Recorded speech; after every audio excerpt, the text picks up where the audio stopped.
I believe in make-believe, fairy tales and lucky charms, and I believe in promises.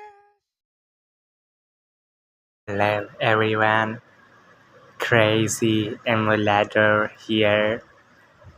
I am going to optimize and have Super Mario 64 run at 1000 FPS. Jokes aside, hello everyone, Amitabh here. This is the first video for a series of videos I call SM64 Hacking. In this series, you're going to learn how you can do ROM hacking for Super Mario 64. Let's begin. First, let's differentiate between the two main SM64 ROM hacking ways. They are binary and decomp. In binary, you overwrite stuff in the ROM, while in decomp, you build an entire ROM. That's basically and simply it.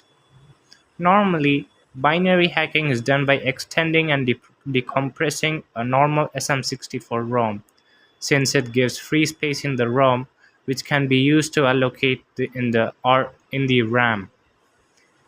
We will get more in detail in later videos of the series. Decomp hacking is done by editing and modifying the source code of SM64 and then compiling it. This results in a comparatively smaller ROM than a extended or and decompressed ROM. But that is if decompression is present in the decomp repo, which it normally is. Again, we will get more detail into this later on in the series. Now, let's learn some mathematical low-level basics that are needed. Let's start with the number systems. There are three main number systems that are used in low-level computer science. They are octal, hexadecimal, or hex in short, and binary. We will mainly talk about binary and hexadecimal, since octal is rarely used. The amount of characters that are used to represent a number in a specific number system is called the base or radix. For example, the decimal number system has the base or radix of 10, since 10 numbers are used to represent numbers, which are 0, 1, 2, 3, 4, 5, 6, 7, 8, and 9. In the same way, binary has the base or radix of 2, since only 0 and 1 is used to represent numbers.